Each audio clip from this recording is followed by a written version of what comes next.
What's going on, knife community? This is Sid Ballard with Ballard Blades, and today I'm going to be covering a side-by-side comparison and review of the Grimsmo Rask and a Holt Bladeworks Specter. Now, on the left is my personal Rask, and then on the right is a V2 Prestige Specter, which was sent to me by a friend for a review and kind of just checking out to see how I like it. And also, one thing I wanted to cover today is an opinion that the Holt Specter is an imitation or copy of the Grimsmo Rask.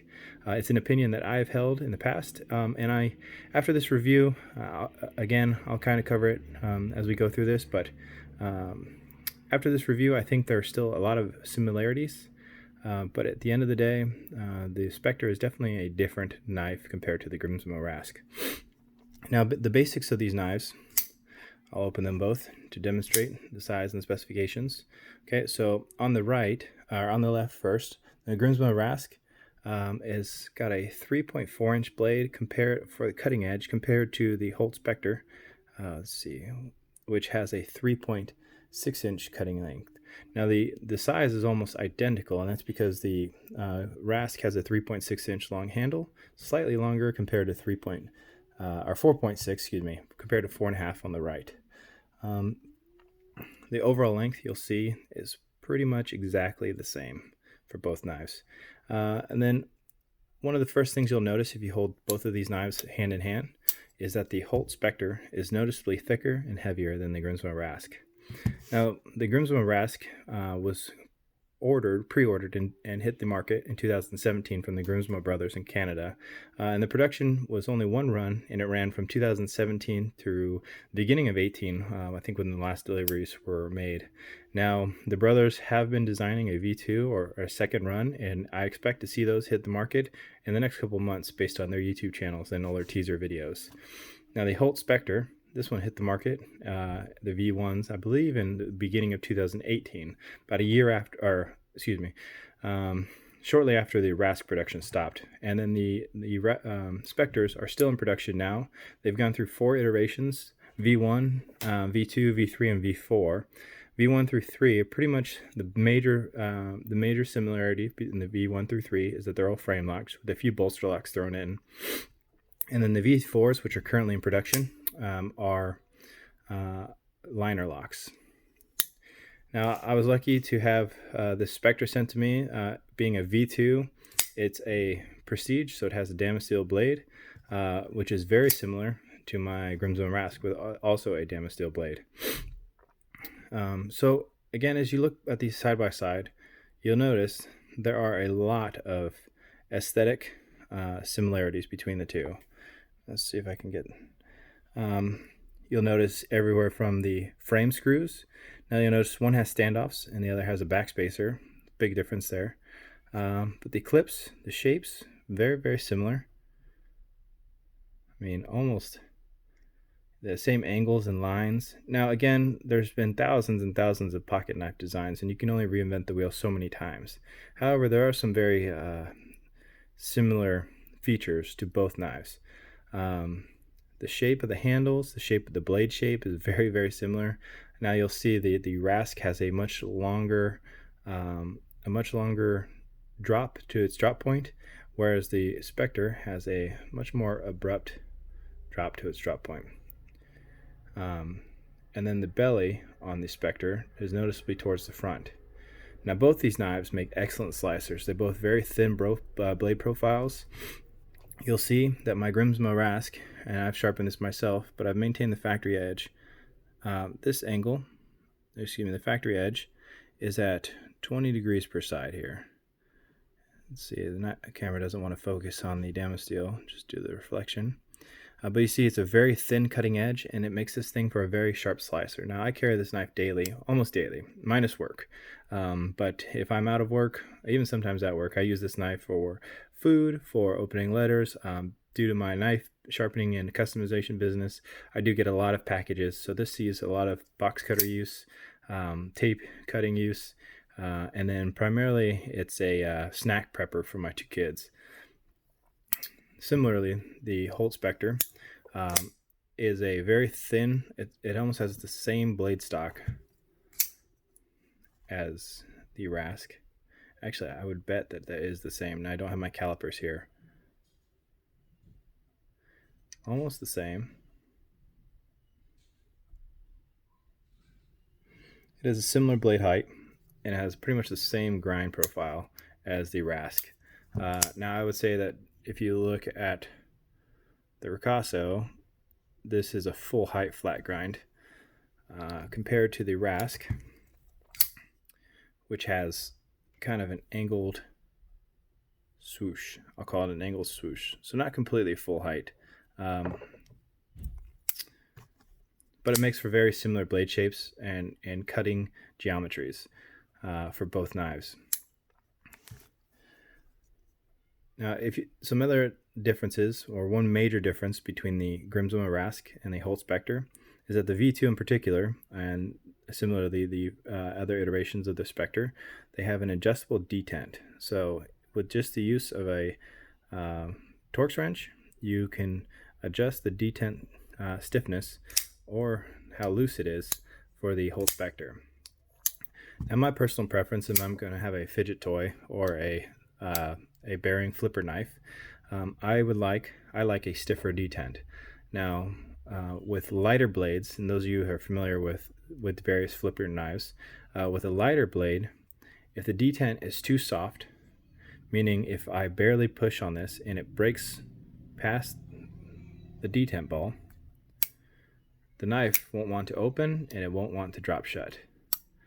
Now, drop shutting action I don't think is a very quantitative, doesn't have much of a quantitative factor as far as like how I think personally what I'm trying to say is that the drop shut action of a knife is more of just for the feel and function of a knife. It's more just something that'll please somebody that likes to fidget with a knife. Now the Specter, or excuse me, I'll stick with the Rask here for a second. Now the Rask here, I've handled several, I've owned several, I've sold several.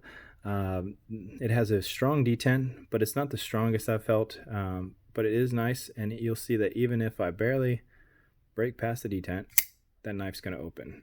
Let's see if I can force it to not fully open. Nope, even with pressure on the lock bar, the knife will still want to pretty much fire open. It'll make it a little bit harder. Based on how you hold it in your hand, it's not really hard to put pressure on the lock bar, which what I mean is like your middle finger or ring finger placing pressure on the lock bar, making it harder for that detent ball to pop off the ramp. So you'll see, oh, there, so I can do it. So that's with a lot of pressure. You see my knuckles turning white there, and I can get it to not open. And that's just user error. It's not a mechanical error at all. But any kind of normal use, this knife's going to fly open and drop shut all day. And you'll see that a detent engagement is nice and tight. When it closes, there's a nice, strong close. And there's no wiggle whatsoever. There's no side-to-side wiggle when closed. And when open, even though this is a slimmer profile knife, there's no side-to-side wiggle. Now, I would never, ever use any pocket knife as a pry or for any sort of lateral prying or action. But when you're using the knife, even for slicing, you want to make sure that the knife and the blade feels stiff. So there's no play side-to-side, which is very nice because anybody that's opened up a Grimsmo knife will know that the internals have a plastic bearing cage. And some knives, depending on who makes the bearing cage, you can actually feel a little bit of induced play, even from squeezing the handles or from any kind of side movement, and it'll make that blade feel loose. Similarly, the Specter, now in this case this V2, and I haven't played with this detent, again this is on loan, but the detent on this is noticeably just a little bit softer. Now again, you can turn that up and tighten it, but you'll see that if I just break it open, and again my hand's nowhere near the lock bar, it doesn't want to fly open. Now again, this is user induced error. I am not trying to open it with any sort of authority or firm push, but you'll just see that it barely any kind of normal action, it'll open regardless of position, whether it's up or it's down. But it has a very satisfying action. I do notice in this particular model that you can hear, let's see if I can hear it. It's just it's the bearings moving against the steel.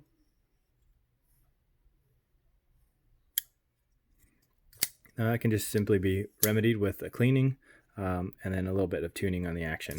But otherwise, it's a very satisfying flip. Let's see if I can get both of these together side by side. Let's make sure I don't hit the blades. Okay, and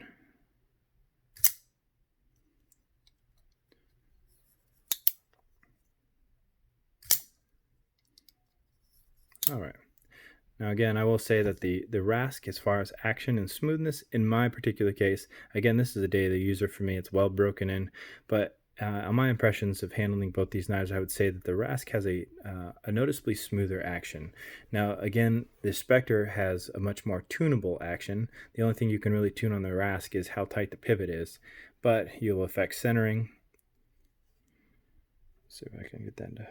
You'll affect centering if you do that too much, and then it'll just make it too tight, and it really doesn't need to be. It's just basically finger tight and then just a little bit past that, and that'll keep that pivot captured and keep it from moving.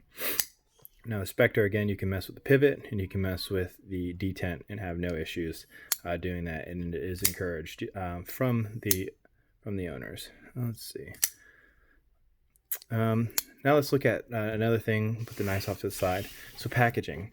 So if you received a Rask either direct or from the secondary market, and it comes in its factory boxing or packaging, you'll get this OtterBox, and inside the OtterBox is a machined to fit foam, as well as you'll get some nano oil, some 10-weight nano oil, and a T9 Torx wrench.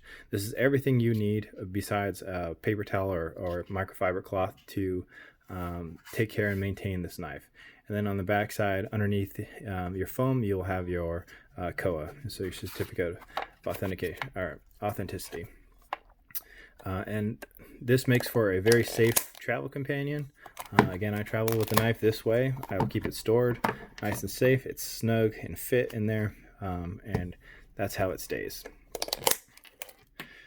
Now, if you're lucky to score a Holt Bladeworks Specter, either from the random lotteries or from the secondary market, you will get a box, so a large box, and then you'll have it, I've got the wrapper off here, but you'll have it paper wrapped with a nice little lion sticker, and then inside we'll have a Holt Bladeworks box. So it's not a hard box, this is cardboard with a magnetic strip. You open up that magnetic strip. Now this one does not have the COA in here with it, but typically has the COA with it, and just has a little styrofoam or a little foam, nice foam padding cover, and then inside will be your Holt Bladeworks Specter. It's a little bit looser in there. I don't know if this matters at all, just simply comparing the two packaging. But you pull it out and close it up and stick the knife in your pocket. Now, I've compared the two blades. We've looked at them side by side. We've looked at the action. Now I kind of want to compare it to some other similar knives that cover a range of prices and affordability and availability. Since these two are both limited, this one's out of production and difficult for anyone to get on the secondary market, as well as the Holt Specter is still in production, but unless you have about twice the table value in cash or are lucky enough to score on a lottery, most people will not ever own one of these. So we'll grab a couple knives in a similar price range for the table price, and we'll look at them side by side. First, my Monkey Edge Frag Pattern 95 Shiro. This is Shirogorov. This is probably my favorite bearing action flipper. It fires with ridiculous authority and opens and drops shut with ease. And you will see them side by side.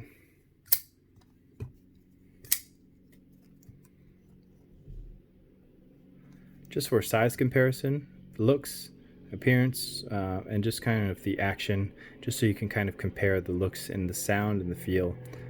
So again, we'll open and close all three of these, again, so you can kind of hear them. So first, the Shiragarov, Grimsmo, and the Specter. Okay, so that's those three. I'll put this guy off to the side. Next, a similar size and also a knife that I've seen compared in other reviews. We have a Jason Guthrie. This is the Jason Guthrie or JG Scout. Now this is was his smallest model. Now he's released a smaller model, but this probably has the best action of any small or compact size flipper, and it's on washers, which is mind-blowing. Anybody that's been able to handle one of these will know that this thing fires with ridiculous authority. Now it's not a flipper, but I want people that have held these knives just to see and to hear the action of the three different knives. So again, we'll listen here. Here's your JG, the Scout, okay, the Rask, and the Specter. And we'll get a size comparison.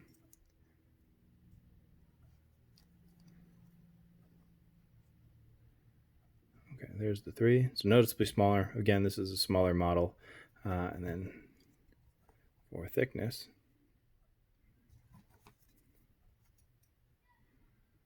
all right. And again, the Scout is noticeably thicker.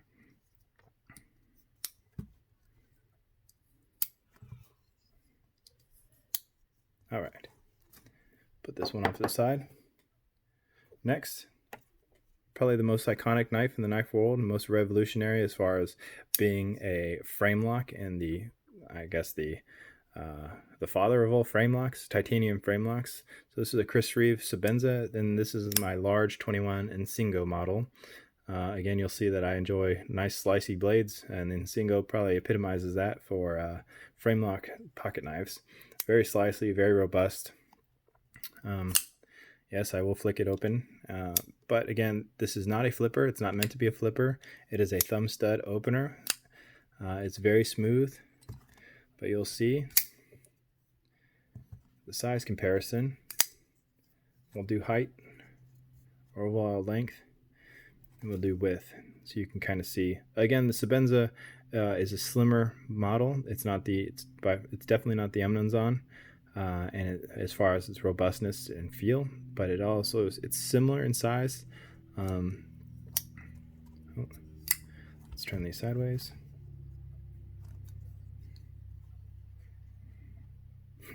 From the back, if you didn't know the backspacer versus standoff, you wouldn't be able to tell which knife I'm holding.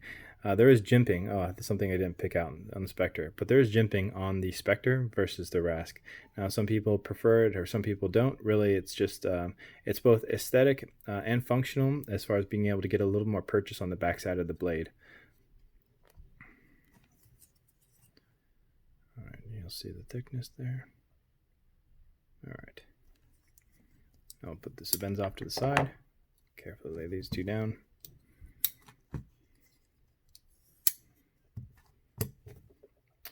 All right, now on the lower end of the price spectrum, as far as what I'm showing here today, I have a Spyderco PM2. Again, this is my workhorse knife. I use this for fishing, for camping, for everything. It sees lots of use and abuse.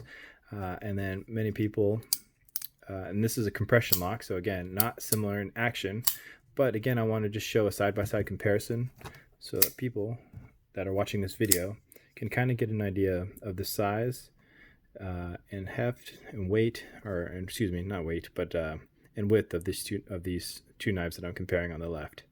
So again, the PM2 similar in overall length, noticeably longer handle, and then on the back,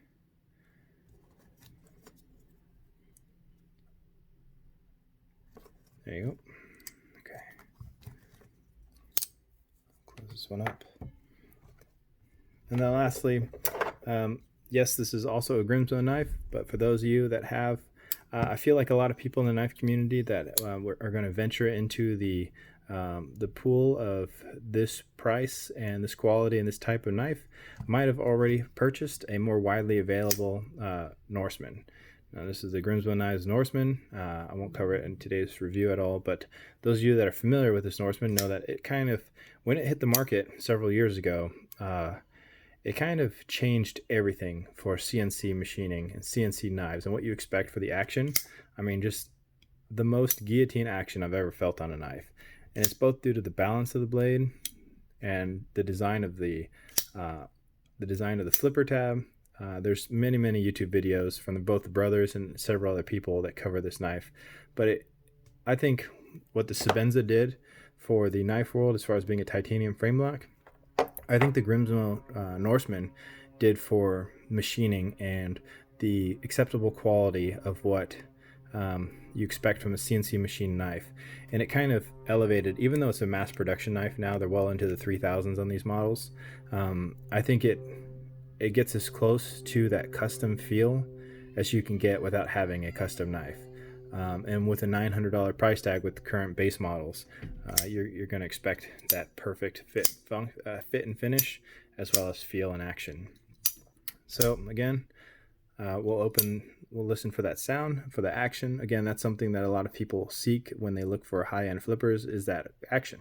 Anybody that's held a Black Snow Sabotage or a Stan Wilson on flipper and has been able to open it, you'll know that the action, that click for those knives is almost mesmerizing. So again, listen closely.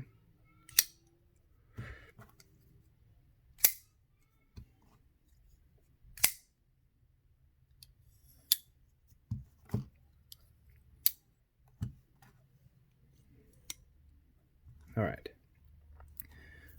Now those are the knives that I've brought out for side-by-side comparison.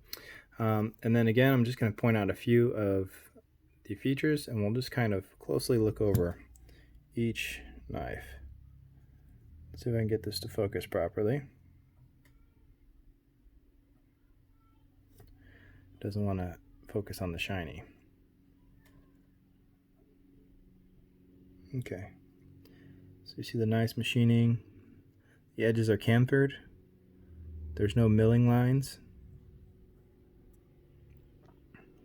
Blade is dead centered. Sorry that this is blurry. I'm trying to get it to be a little bit better.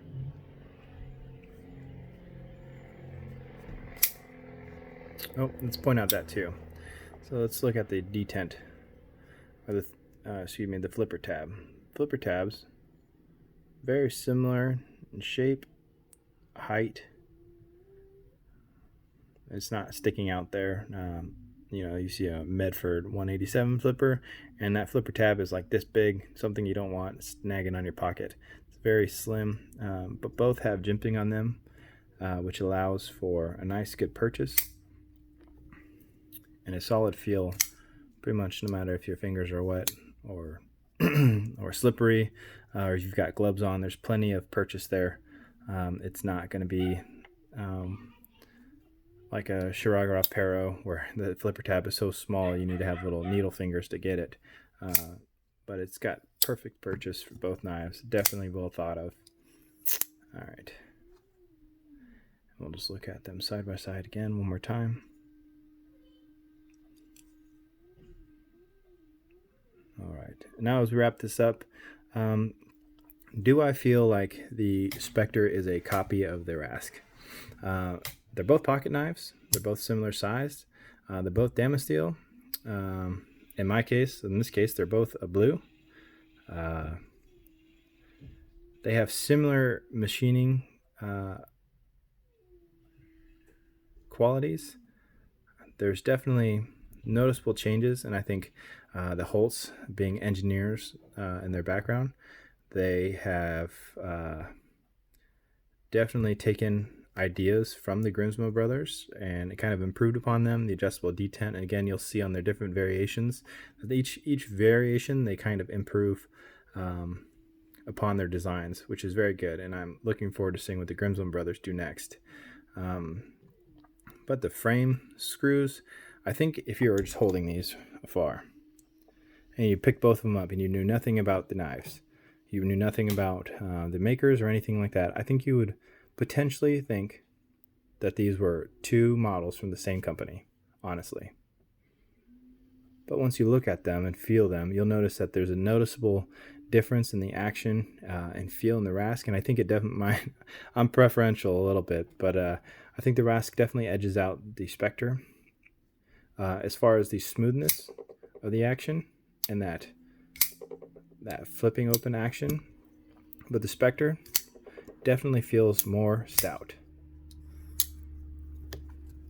My Rask, I don't baby, but I don't use it for cutting through heavy, thick cardboard. And I feel like the Specter, if you didn't have a Damasteel model, would definitely feel like you could put it to that sort of use. I just think it feels more stout, and both due to its weight and thickness and feel in hand. I'm not sure the grade of titanium of the Specter on the left, but it does feel very similar to the Rask. Let's see if we can look at the lock geometry too. But I would say, in closing, that they are very similar knives. I think that, you hear the antiquated saying that imitation is the sincerest form of flattery. And I do think the Specter does imitate a lot of the Rask qualities. I mean, who wouldn't? When the Rask hit the market, it exploded. It made the knife world explode. Custom makers, I think, took a deep breath because the Grimsmo brothers started offering a custom level knife, sub $1,000 for the table price. And then similarly, the Specter, the Holts did the same thing, and they kind of upped that ante with their various models, the limited availability, and they also followed a very similar marketing tactic as the Grimsmo brothers. But at the end of the day, again, this is my personal favorite. I would definitely own both, and you have the chance to own both, do it. You won't regret it. They're both very enjoyable knives to play with and fidget with and use. I think just overall the Rask edges out the Specter a little bit more. I think mostly because it was the first to kind of do what it did, and this one's mine. So I do like the Specter, and I do love a lot of the qualities about it. And it's an amazing knife. Again, I'm not knocking on it at all. But let me know what you think in the comments. I'm sure that I will have many divisive comments on which is better and which came first, chicken or the egg. And I would like to hear feedback as well as what you'd like to see next. Thank you and have a good day.